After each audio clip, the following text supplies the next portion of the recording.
Hi, this is Don Carter with InternetOfTheMind.com. In this video, I'd like to talk about the stages of addiction and recovery. It's important for you to watch the video called the iceberg model because this will use that model to describe some of these stages.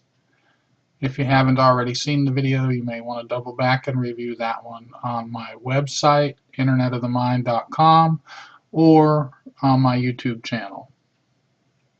We'll start with this diagram of the iceberg.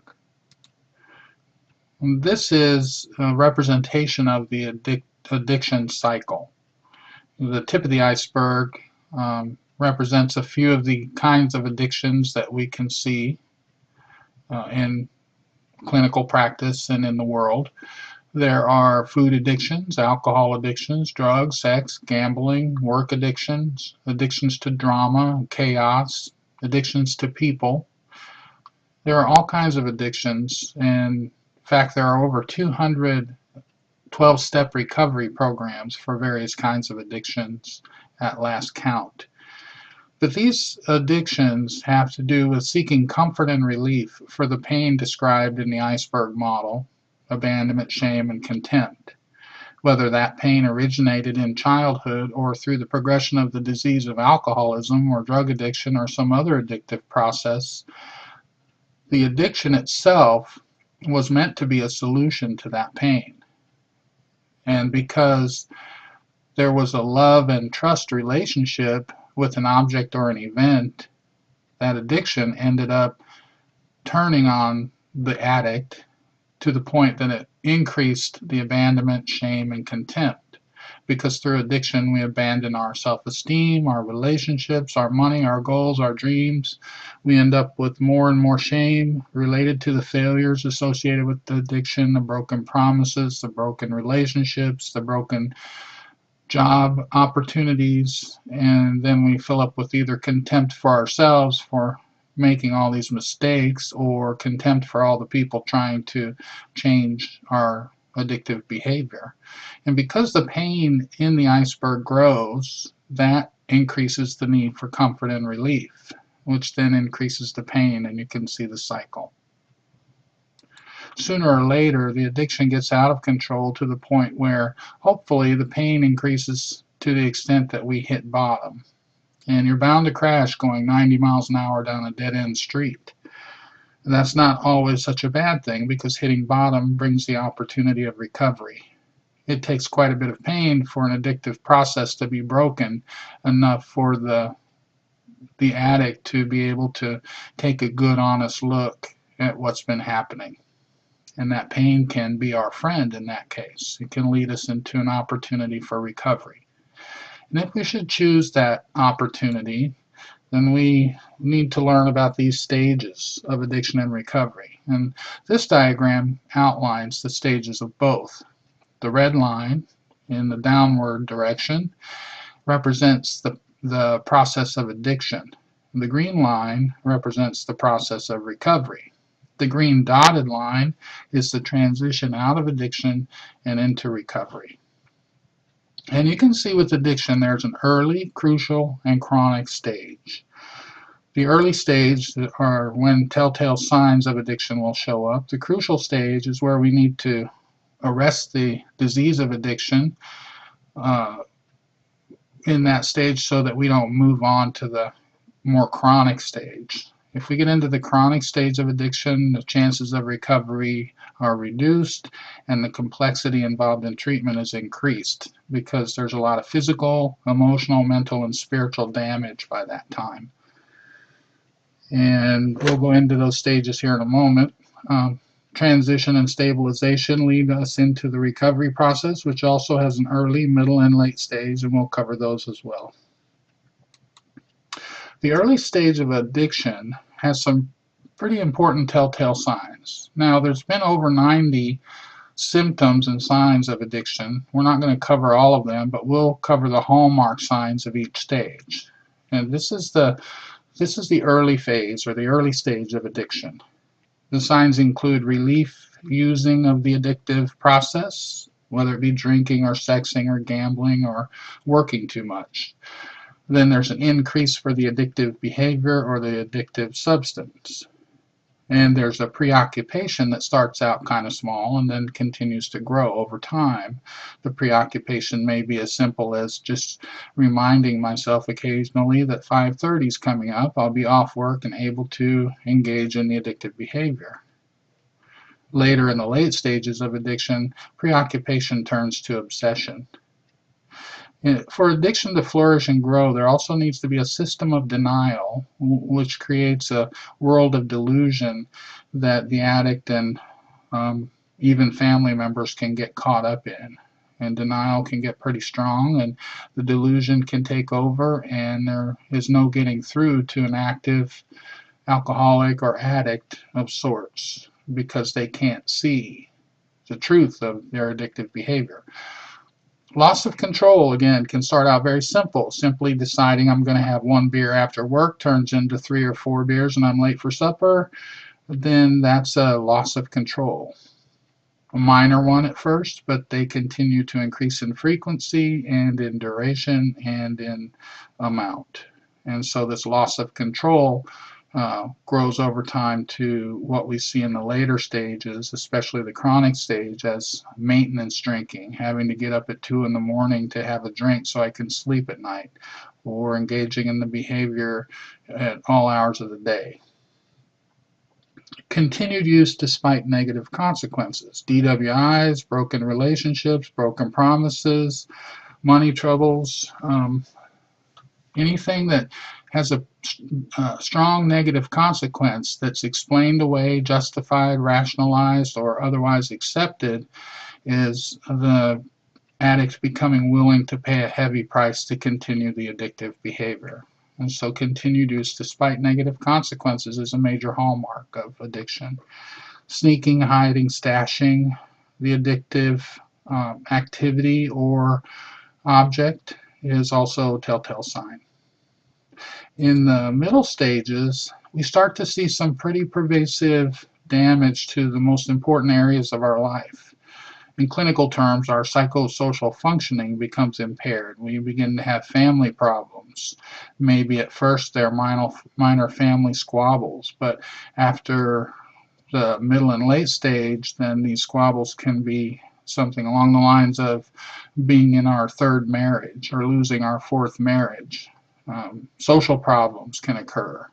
Friends that get offended when the addict makes a pass at his wife, or the boss who gets upset when the employee makes a show or causes a scene at an employee function. Financial problems related to legal situations or spending too much money or blowing the payroll check before making it home. Emotional problems, depression, anxiety, anger, all those kind of things can flare up. Of course, the legal troubles involved with domestic disputes and driving while intoxicated, or fights at the bar or the gambling casino, or being arrested for soliciting a prostitute if it's a sex addiction. Occupational problems, of course, those are always the last ones to show up, because if I don't have my job, I can't afford to continue my habit. So hiding it at work becomes paramount for a lot of different reasons. But you know that we're in the middle phase when psychosocial functioning becomes impaired. They call this the crucial phase because passing over into the chronic phase makes things much more difficult. The chronic phase, or the late stage of addiction, begins when we start to see the physical problems that come along with it.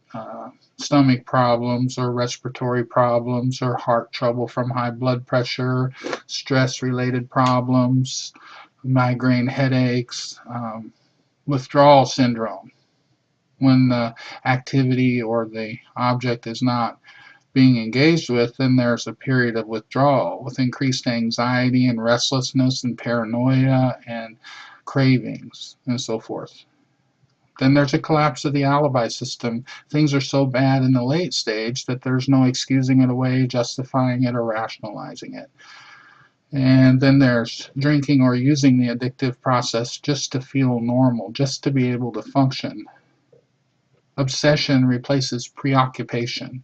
Now it's a 24/7 kind of a proposition. Where, when, and how am I going to engage in the behavior again? And by this time, I have a loss of supports. Family members give up, employers give up. Um, Losing 3 or 4 jobs makes it really difficult to be hired, along with the physical problems associated with the late stage. Hopelessness and despair can settle in at this stage.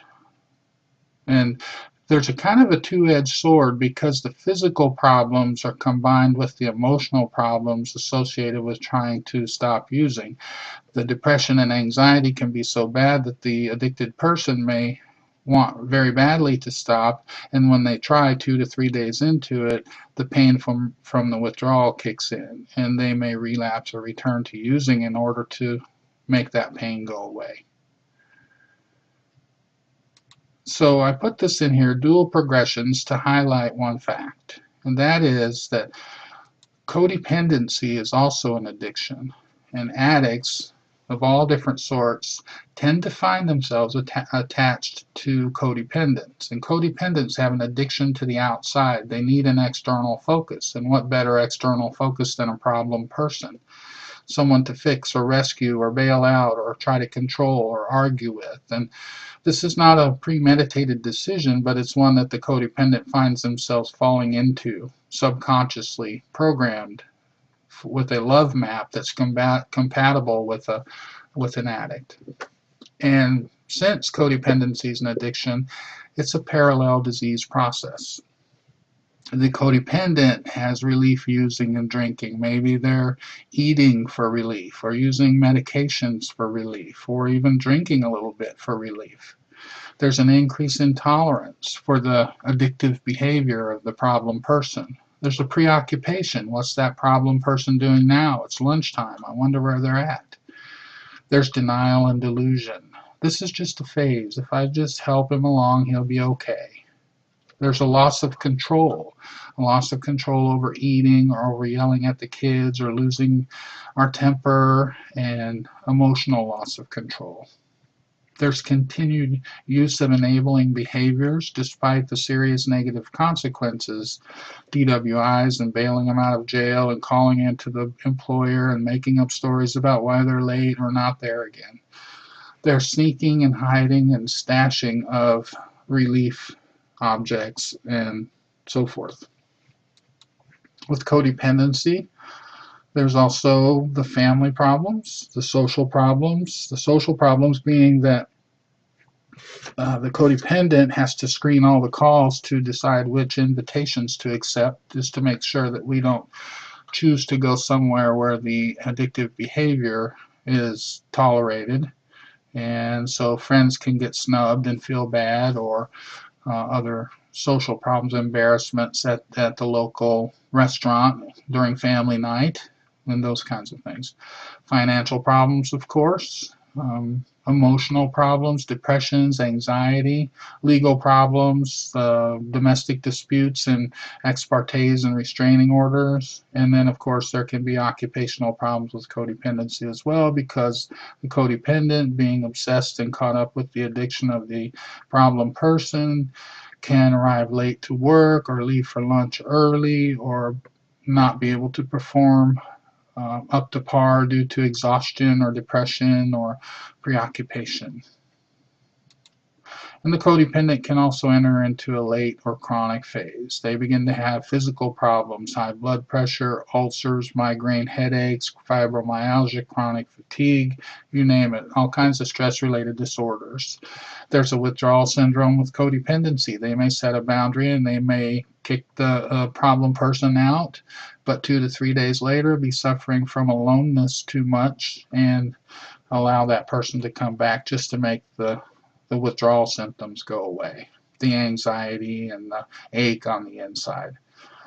There's a collapse of the alibi system. They can't make excuses. They can't cover it up. They can't hide it anymore. Not even their own codependency, because it's just too obvious. They may drink or use over-the-counter medications or eat or do some other substance abusing behavior just in order to feel normal. Not to feel good, but just in order to not feel bad and in order to be able to function. And then the obsession of codependency replaces the preoccupation as well. Families can give up on codependence. They've tried to get through and tried to get through and tried to get through, and finally they just cut them off.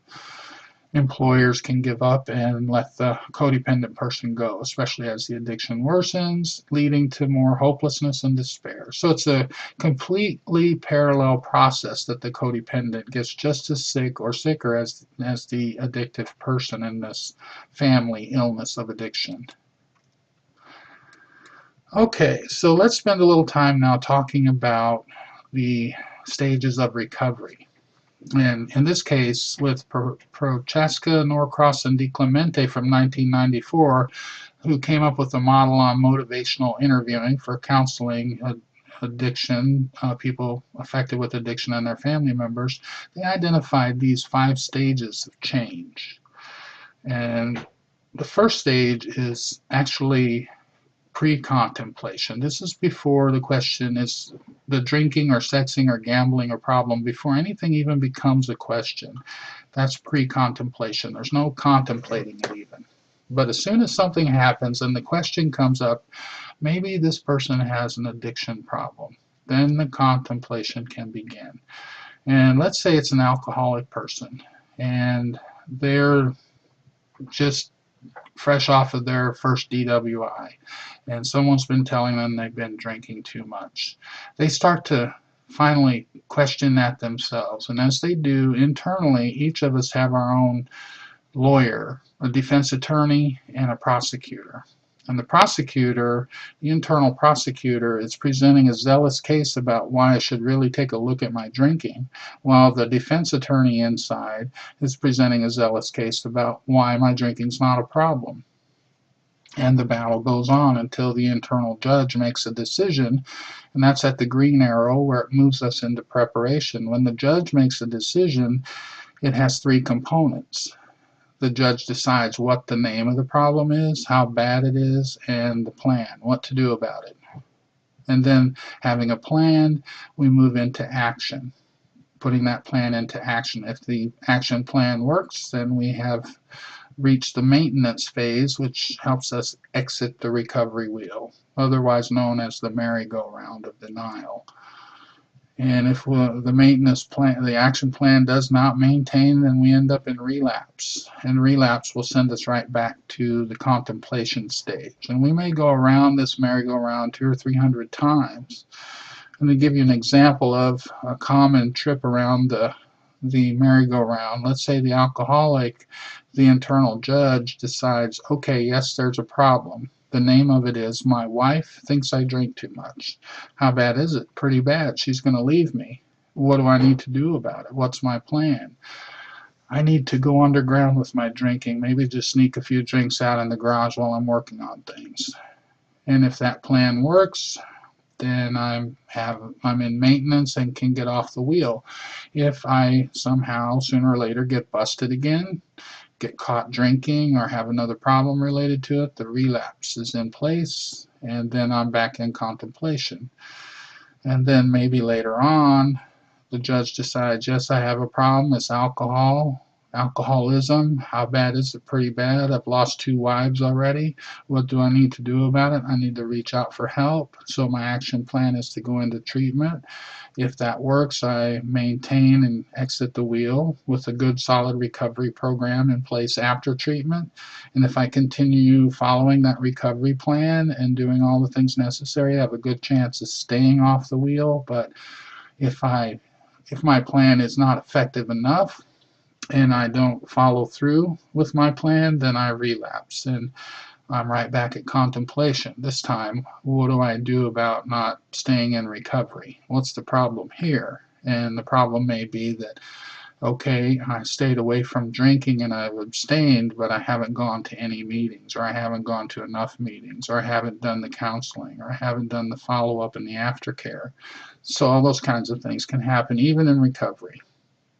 And these stages of change fit really well with addictions, but they fit with any kind of problematic behavior. So there's something to keep in mind there. And again, taking a look at the stages of addiction and recovery, we're going to look down here at the transition and stabilization phase, where we're transitioning out of addiction and into recovery. This is where we have treatment. This is where we make that leap between one world and another. And in the transition phase, there's usually a crisis, a motivating crisis period that comes up that causes us to hit bottom and crash. And at that point, the task of transition is to recognize that we have a loss of control, and it's to accept the need for help, and then to reach out to others. Some of the most difficult things for an alcoholic or addict of any kind to do when they have a problem. But if they do it and they enter into a recovery process and they get the appropriate kind of help, then within 30 to 90 days they can reach stabilization. Stabilization is where we've achieved abstinence, which means we're not engaging in the addictive behavior. We've recovered from the physical withdrawal to the point that it's no longer an issue. There is a protracted or extended withdrawal called post-acute withdrawal. That's something on a subject for another video. We interrupt the preoccupation and obsession with the addictive behavior and replace it with learning a new recovery behavior and a new way of life. We develop hope and motivation because it's working for us, and we see it working for other people because we're around other recovering people who've been through this before. And then we begin the development of our own recovery program, because everyone's different and we need to create a unique recovery program with some common elements. And this is how the transition and stabilization phase will look on the iceberg. If you see at the top of the iceberg, right up here at the tip, we've given up the addictive behavior and replaced it with treatment and counseling. And that's bringing us some comfort and relief. And we're still externally focused on learning treatment and counseling techniques and community support groups and various 12-step groups, and learning the lifestyle of recovery, so that still keeps us externally focused, and we still have all this dysfunction and all this accumulated pain to deal with on the inside yet. But we have given up that addictive process for the time being, at least. And if we do nothing else, we're doomed to go back to the addictive behavior.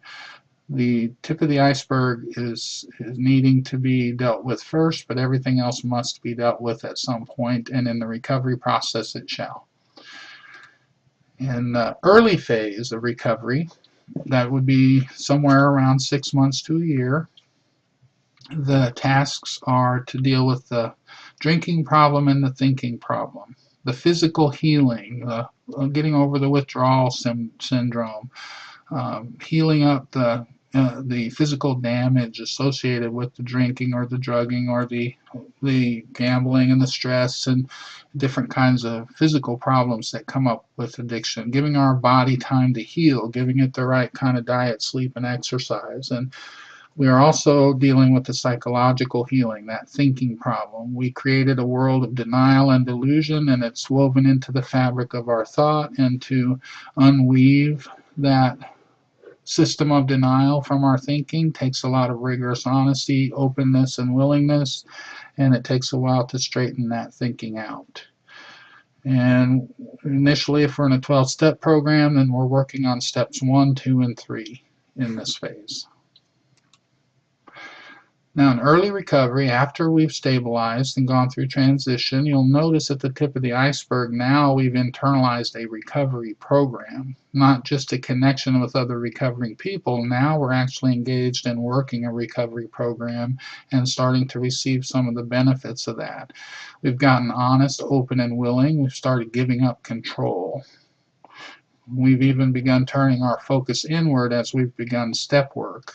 We've connected to a power greater than ourselves for comfort and relief. So we've gotten a couple of very important elements in place here that begin to help internal functioning improve. And yet we see that the roots of the problem still remain to be dealt with, and that's the development of the false sense of self, the contempt, shame, and abandonment that covers up that true self, who we really are. So the wreckage of the past still needs to be cleared away, and in early recovery, we move to middle recovery. 2 to 3 years into recovery, we're beginning to get very serious about emotional healing and interpersonal healing. Our feelings and our relationships are improving.